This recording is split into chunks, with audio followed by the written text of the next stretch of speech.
The dust-stained window rattled. Nora King pressed a weathered palm against the glass, her eyes narrowed, trying to cut through the grime. Out in the dying light of the 1876 Nebraska sunset, a figure on a horse swayed, moving like a ghost in the haze. Something wasn't right. She'd never seen Finn Northrup ride like that. He was the steadiest man she knew, but tonight he looked like a drunk, listing hard in the saddle. He was clutching something to his chest. Two small bundles, held tight. As the horse stumbled closer to her homestead, Nora's breath caught in her throat. Those weren't bundles. They were babies. Twins. Good heavens, she whispered, her heart hammering against her ribs. She snatched her shawl from the back of a chair and threw open the door, the dry prairie wind whipping at her face. Finn's horse plodded into the yard, and he barely stayed on its back. His normally bright blue eyes were just dark, sunken pits of exhaustion. His Stetson, usually so clean, was caked in dust, same as the rest of his trail-worn clothes. He had a baby tucked into the crook of each arm, and both of them were unnervingly silent. "Finn!" Nora called, running toward him. "What on earth?" His voice was a dry rasp, each word a struggle. "Dead Man's Crossing," he croaked. "Wagon. Everyone gone." He looked like a man who had seen hell and ridden right through it. "Here, let me take them." Nora reached up, her hands steady as she carefully lifted the first infant, then the second from his trembling arms. They were tiny girls, no more than a few months old, wrapped in tattered blankets that you could tell had once been fine wool. They didn't cry, they just stared up at her with wide, vacant eyes. With the weight of the twins gone, Finn's body gave up. He didn't fall, not exactly. He just stopped. His spine went rigid against the cantle, his head slumped forward, eyes closed.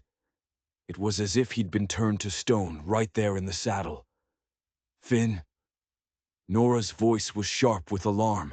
She watched his chest, seeing the faintest rise and fall. He was breathing, but just barely. He had literally fallen asleep upright, too exhausted to even swing a leg over and dismount. He was a man running on nothing. "You stubborn fool," Nora muttered. But there was no heat in it, only a deep, aching concern.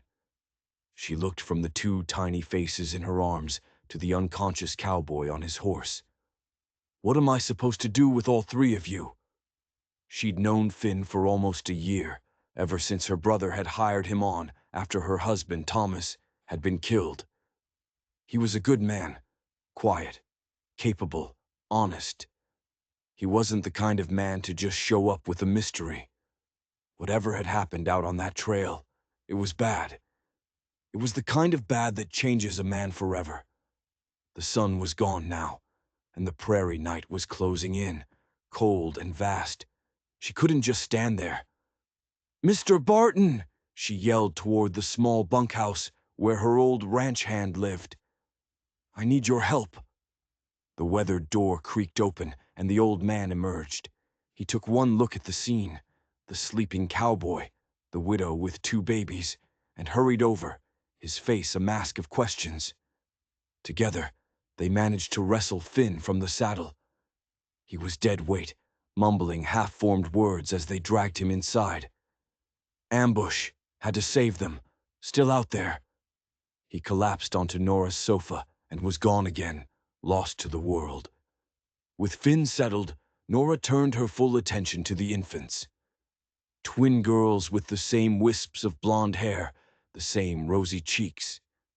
They seemed healthy, but their silence was deeply unsettling. She warmed some goat's milk, dipping clean rags in it and letting them suckle. They ate greedily, their tiny hands clutching at her fingers. "What happened to you, little ones?" she whispered. "And how did you end up with our Finn?" Mr. Barton stood in the doorway, twisting his hat in his hands. "Should I ride for the doctor, ma'am, or the sheriff?" Nora thought for a moment. "Let's wait. Finn needs sleep more than anything. The little ones seem all right for now. She looked at the sleeping man on her couch, then at the babies. A terrible thought struck her. What if the people who did this were still out there, like he'd mumbled? What if they came looking? "I'll tend to his horse," Mr. Barton said, his voice low. "And I'll keep watch tonight. Not right, what's happening on these trails. Not right at all." After he left, Nora pulled 2 drawers from a dresser, lined them with her softest blankets, and made 2 makeshift cribs. She set them by the fireplace, where she could watch over all her unexpected guests. As the fire crackled, casting long shadows across the room, she studied Finn's face.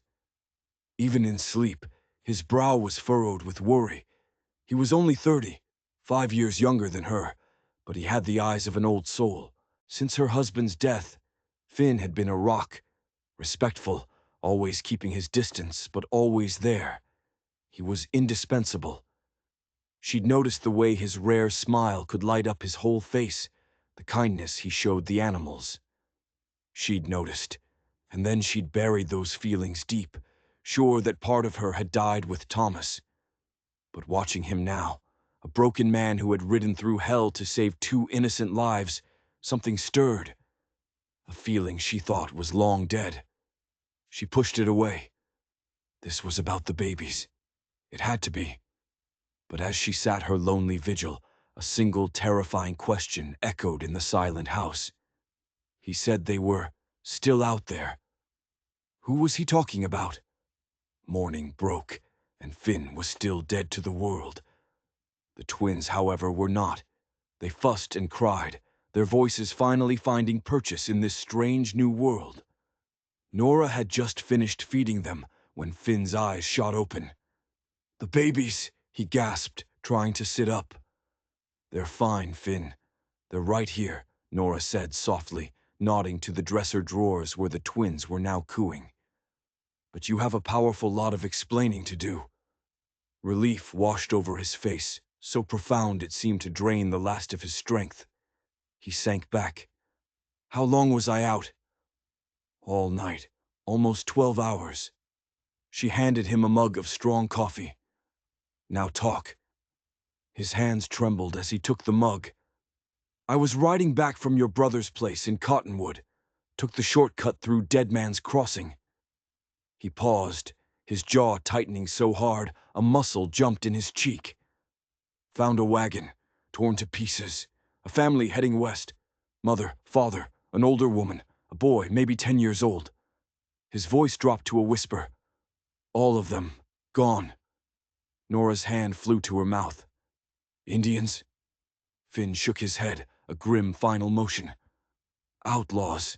No arrows, just bullet holes. And they hadn't just been robbed. The wagon was ripped apart. They were looking for something. Tearing up floorboards, slashing open sacks of flour. It was a frenzy." This was worse than a simple robbery. This was a search. A hunt. "I almost didn't see the babies," he continued, his eyes distant, seeing it all again. "They were hidden, under a false floor in the wagon bed. Their mother must have tucked them away right when the trouble started." "Those poor people," Nora whispered, tears welling in her eyes. "I buried them," Finn said, his voice flat. "Marked the graves. But I couldn't leave the little ones. Nearest town was a day's ride in either direction." He finally looked at her, his gaze uncertain, vulnerable. "I thought of you. I knew you'd know what to do." A storm of emotions hit Nora.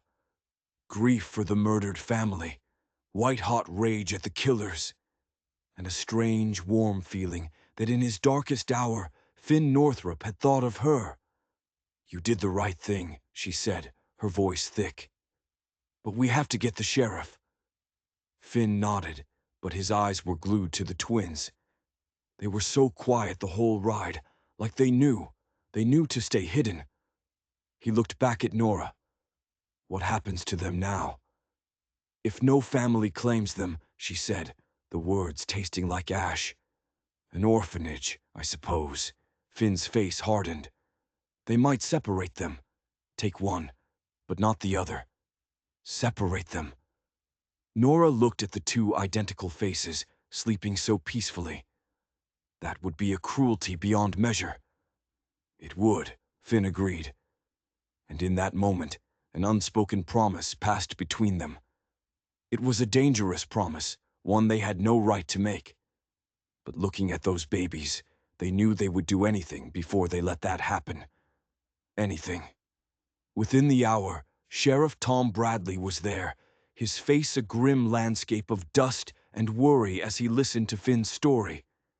He was a good lawman, but the territory was huge, and men could disappear into it like stones in a river. Outlaws, you say, tearing the place apart. The sheriff stroked his graying beard. That sounds familiar. Had a similar report about a month back.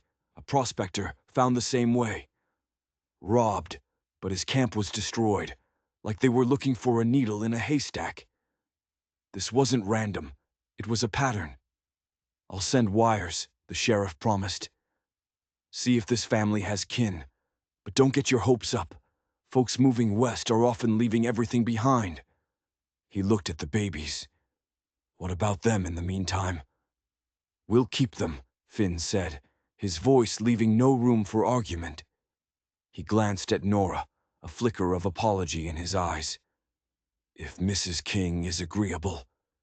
Nora found herself nodding without hesitation. Of course, they'll stay here. After the sheriff left, a strange new reality settled over the small ranch house. Finn refused to go back to the bunkhouse. He insisted on staying, sleeping on the sofa, to help. A routine fell into place. Nora handled the feedings, her touch gentle and sure. Finn, surprisingly, was a natural at changing and soothing them, his big, calloused hands becoming impossibly gentle. You're good with them, Nora said one evening. They had temporarily named the girls Faith and Hope. Finn was rocking Faith, humming a tuneless, rumbling lullaby. A shadow passed over Finn's face. Had a little sister once, helped my ma with her. He didn't say more, but Nora knew the story. His whole family, taken by fever when he was just 16. He was the only one left. I always wanted children, Nora confessed, her voice barely a whisper. Thomas and I, it just wasn't meant to be. Finn's eyes met hers, and there was a tenderness in them that made her heart ache. You would have been a wonderful mother. The words hung in the air between them, simple and true. Days turned into a week. No word from the sheriff. The silence from the outside world was both a comfort and a curse. It was easy to pretend they were a real family. Too easy. The twins were starting to smile, to recognize them. Faith had a grip like a tiny blacksmith. Hope had a laugh that could melt a frozen heart. But the peace was a lie. Every night Finn checked the locks on the doors. Every time a rider appeared on the horizon, they both froze, their hands reaching for the children or a weapon. The threat was always there, a coiled snake in the corner of the room. They weren't just caring for orphans, they were hiding them. One afternoon, Faith came down with a fever. It was mild, but the little girl was miserable, crying with a weak, piteous wail. Finn went pale. He stood frozen in the middle of the room, his face a mask of old, deep-seated terror. Finn, Nora said, cradling the hot infant. My sister, he whispered, his voice cracking. She started just like that, just a small fever. Nora saw the ghost of a 16-year-old boy, helpless as his family was stolen from him one by one. She walked over to him, putting her free hand on his arm. This isn't then, Finn. It's just a chill. We'll get her through it. He looked down at her, his eyes filled with a pain so raw it was hard to look at. He nodded, but he didn't move. He just stood there, watching her, as if she held the fate of his world in her hands. She spent the night bathing Faith's forehead, and Finn sat in a chair across the room, a shotgun across his lap, watching over them both. He wasn't just guarding against outlaws. He was guarding against the past. By morning, the fever had broken. The crisis was over. But something had shifted between them. The unspoken wall they had so carefully maintained had crumbled to dust. Then, on the fourth night, a storm rolled in, a black monster that swallowed the prairie whole. Thunder cracked like a whip, and the twins, terrified by the noise, screamed themselves raw. It was nearly midnight when they finally fell into an exhausted sleep. Nora found Finn on the porch, staring out into the rain-lashed darkness. "You should try to sleep," she said, wrapping a quilt around her shoulders. "Just thinking," he said, his voice rough over the roar of the wind, "about the twins." He nodded. "About what comes next." Nora leaned against the porch post, the cold wood biting into her back. "I've been thinking about that too, about how empty this house will feel when they're gone." The words were out before she could stop them. What if they didn't have to go? Finn turned slowly, his face shadowed and unreadable. "What are you saying, Nora?" "I'm saying I could apply to adopt them." "Alone?" he asked, his voice flat. Her heart was pounding. It was a leap into the dark, but she had to take it. "Not necessarily alone," she said, the words barely audible over the rain. "I've seen you with them, Finn. How you look at them. This feels right." He took a step toward her, his eyes boring into hers. "Nora, are you suggesting—" She faltered, the sheer audacity of her words hitting her all at once. "I'm not suggesting anything improper, just an arrangement for the twins' sake. For the twins' sake." He repeated the words and all the warmth drained from his voice. He sounded like a stranger. He took a step back, the bridge between them collapsing. "Right. For the twins." An awful, heavy silence fell, broken only by the drumming of the rain. "I should turn in," he said finally, his voice cold. "Morning comes early." He turned and went inside, leaving her alone on the porch with the storm and the shattered pieces of what she thought they were building. She had offered him a family, and he had thrown it back in her face. She had misunderstood everything. The next morning, the sun was out, bright and cruel. The air was washed clean, but the atmosphere inside the house was thick with unspoken words. Finn was quiet, his movements stiff and formal. The easy camaraderie they had built was gone, replaced by a polite, painful distance. And then a rider appeared on the horizon. It wasn't the sheriff. It was a woman, riding a fine-looking horse, her clothes expensive, but stained with the grime of a long journey. She rode into the yard with an air of authority, her eyes scanning the small ranch as if it were a bug under a microscope. Finn stepped onto the porch, holding Hope in his arms. Nora came to stand beside him, a cold dread creeping up her spine. "I'm looking for Sheriff Bradley," the woman announced, her voice crisp and clear, with an accent from back east. "My name is Elena Winters. I received a wire about my sister." She looked at the baby in Finn's arms, and her perfectly composed face cracked just for a second. "About my nieces." It was over. Their time was up. The real world had come crashing in. Elena Winters was the twins' aunt, their rightful family. Over coffee that felt like poison in Nora's throat, Elena told her story. Her sister, Caroline, had run off with a man their wealthy Philadelphia father disapproved of. A dreamer named James with failed business ventures. "When I got the sheriff's wire," Elena's voice broke, "I left immediately. I can't believe she's gone." She was everything Nora wasn't. Refined, educated, wealthy. She held faith in her arms with a possessive grief that was impossible to challenge. "They're beautiful," she wept. "I'll take them home. They'll want for nothing. Our family has the means." She looked around Nora's simple cabin with something that looked like pity. "I'll see that they have the life they were meant to have." The conversation turned to logistics. Elena would stay in town, make arrangements for her sister's remains, and then she would take the children back to Philadelphia. Back to a life of privilege, a world away from the dusty Nebraska prairie. After she left, promising to return the next day with the sheriff to begin the paperwork, the silence in the house was like a death. "It's for the best," Nora said, the words hollow. "She can give them things we never could." Finn didn't answer. He just stared out the window, his expression hard as granite.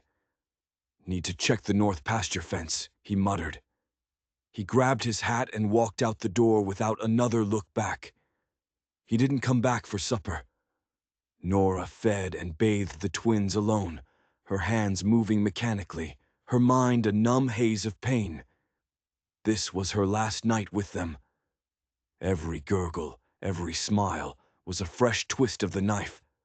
Darkness fell, and there was still no sign of Finn. A new fear, sharp and cold, began to take root. Mr. Barton confirmed his horse was gone. "Want me to go look for him, ma'am?" "No," Nora said, trying to sound confident. "He's a grown man. He'll be back." But what if he wasn't? What if losing the twins was the last straw? What if he just kept riding, leaving her to face this alone? Near midnight she heard hoofbeats. Relief washed over her, so strong her knees went weak. She ran to the door and threw it open. It wasn't Finn. It was Sheriff Bradley, and his face was a death mask in the moonlight. "Mrs. King," he said, his voice grim. "Sorry to call so late. There's been trouble." Nora's blood turned to ice. "It's Finn," the sheriff said. "He rode into town a few hours ago. Said he spotted one of the outlaws who killed that family." The man was flashing a gold watch that Finn recognized. Finn tracked him and the rest of his gang to the old, abandoned Watson place. "Where is he now?" Nora whispered, her voice trembling. The sheriff took off his hat. "That's why I'm here. Finn came and got me and a few deputies. We went out there. There was shooting." He paused and the world seemed to stop turning. "Finn took a bullet." "Is he—" She couldn't say the word. "He's alive," the sheriff said quickly. "Doc Jenkins is working on him now. He's a tough man. But it's bad, Nora. It's real bad." The world narrowed to a single point of terror. Within minutes, she had bundled the sleeping twins and was in the sheriff's wagon, tearing through the darkness toward town, the wheels skipping over the rutted road. Her mind was a chaotic storm. Stubborn, noble, foolish Finn. He hadn't just gone after them for justice. He had gone because he had nothing left to lose. He was trying to get himself killed. The doctor's office was a beacon of light in the dark, sleeping town. Inside, the air smelled of iron and antiseptic. Finn was stretched out on an examination table, his shirt cut away, a thick white bandage wrapped around his shoulder and chest, already stained with red. His face was ghostly white, but his eyes were open, and they found hers the moment she walked in. "You foolish, foolish man," she choked out, setting the twins' carrier down. "Wasn't thinking," he rasped, his voice thin and reedy. "Saw him. The watch. It was the little boy's. I couldn't let him get away with it." Sheriff Bradley stepped forward. "We got him, Nora. 3 dead, 2 in custody. They won't be hurting anyone ever again." He held up a canvas bag. "Found these on them. Belongings from the family." But Finn's eyes weren't on the bag. They were on Nora. "They kept talking about a map," he whispered, his voice strained with pain. "They didn't find it. They were angry. They said James, the father, cheated them." The doctor, a gruff man with tired eyes, shooed Nora away. "Bullet went clean through. He's lucky. An inch lower, it would have been his lung. He needs rest." "I'll take him home," Nora said, her voice shaking but firm. The doctor raised an eyebrow. "To your home, Mrs. King." "Yes," she said, meeting his gaze without flinching. "To our home." By dawn, Finn was settled in the spare room, drifting in and out of a feverish sleep. The twins, sensing the chaos, were fussy and inconsolable. Nora moved between her two patients, a ghost fueled by coffee and sheer terror. Elena arrived mid-morning, her face a mask of shock when she heard the news. "My God," she breathed. "He did this, for my family." She looked at Finn, lying pale and still in the bed, and then at Nora, her face haggard with worry. To her credit, she immediately took the twins. "Let me help. You look after him." All day, Finn's fever rose. When he was lucid, his eyes followed Nora, filled with a desperate, unspoken intensity. That evening, after Elena had left, Nora sat by his bed, bathing his forehead with a cool cloth. "Why did you really do it, Finn?" she asked quietly. "Why did you go after them alone?" His eyes, clearer now, met hers. "Was angry," he whispered. "Angry about what?" A long silence stretched between them. "About losing them," he finally said. "About you offering me a family, and me being too stupid and scared to take it."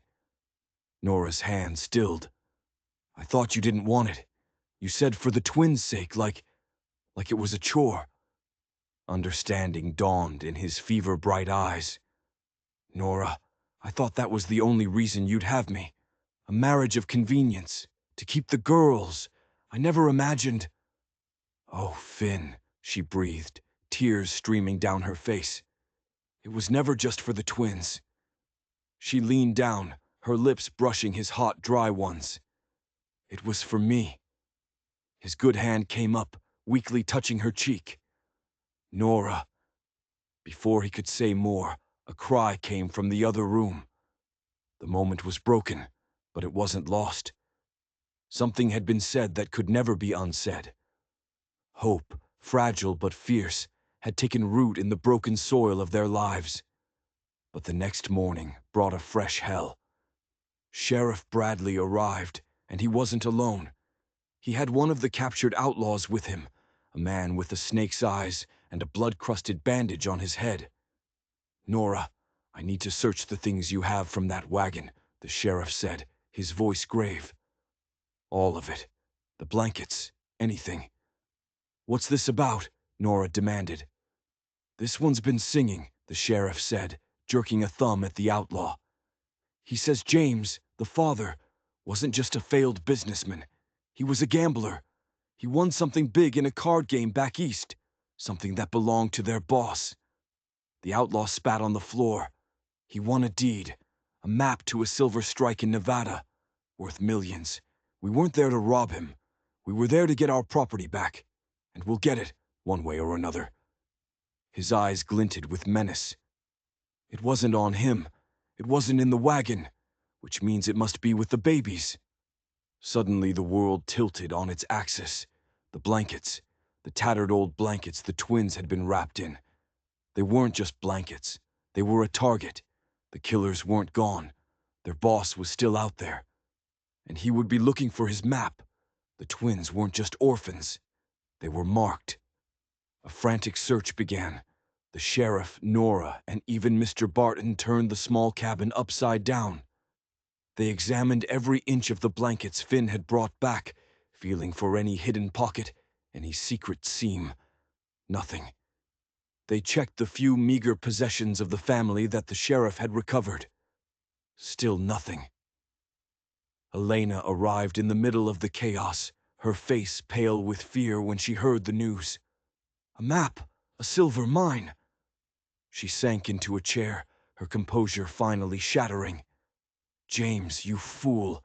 You absolute fool! You brought this down on them!" The outlaw was taken back to jail, but his threat lingered in the air like poison. The twins were in mortal danger. As long as that map was missing, they were a target for a man who had already killed 4 people to find it. That afternoon, as Nora was changing faith, her fingers brushed against something hard and lumpy deep inside the padding of the old, worn quilt the baby was lying on. It wasn't a knot in the wool.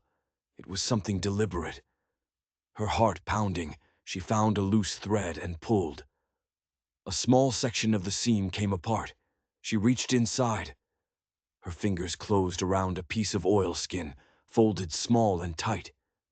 She pulled it out. It was the map. She held it in her hand, the key to a fortune, and the death warrant for a family. For a moment, no one spoke.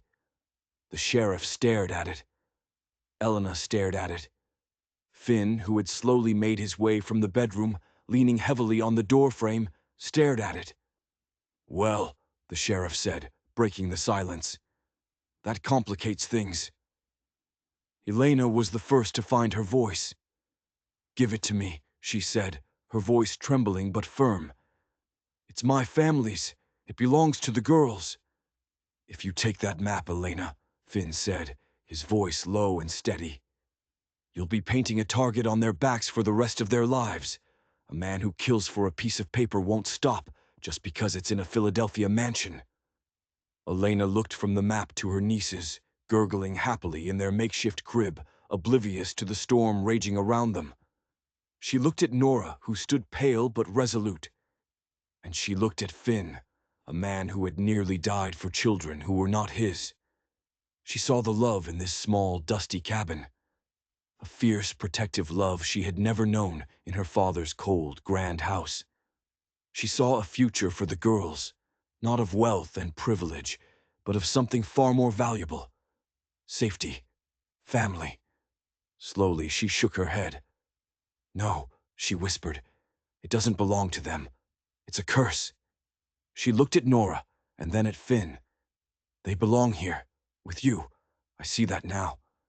She took a deep breath. "I'll sign whatever papers are necessary. You will be their legal guardians. I will be their aunt, who visits and spoils them rotten." She looked at the sheriff. "As for that," she pointed to the map in Nora's hand, "you should use it. Register the claim. Use the money to build a fortress around this place. Hire men. Protect them. Give them the life their parents couldn't." The next few weeks were a blur. Lawyers came and went. Papers were signed. Elena, true to her word, legally signed guardianship of the twins over to Nora and Finn. Then she attended a small, simple wedding ceremony in Nora's parlor. Finn's arm was still in a sling, but his eyes never left Nora's face as he promised to love and cherish her, and the daughters they had found in the heart of a tragedy. The silver mine turned out to be real, a rich vein of ore that would secure their future beyond their wildest dreams. The ranch grew, but it remained a home, not a mansion. It became a sanctuary, filled with the sounds of laughter and the steady, quiet rhythm of a family built not on blood, but on courage and choice. One evening, a year later, Nora stood in the doorway of the nursery they had built. Finn was asleep in the rocking chair. Faith and Hope, now chatty toddlers, were curled up asleep on his chest, his arms wrapped securely around them. He wasn't the exhausted, broken man who had stumbled into her yard a lifetime ago. This was the sleep of a man who was finally, completely, at peace. He was home. This was the life that had been forged in violence and loss, a beautiful, unexpected love story that had bloomed in the unforgiving soil of the West. They had faced down outlaws and ghosts of the past, and they had won. What would you have done with the map? Let us know in the comments below. And if you were moved by this story of love and redemption, don't forget to hit that subscribe button for more tales from the wild frontier. You won't want to miss what's coming next.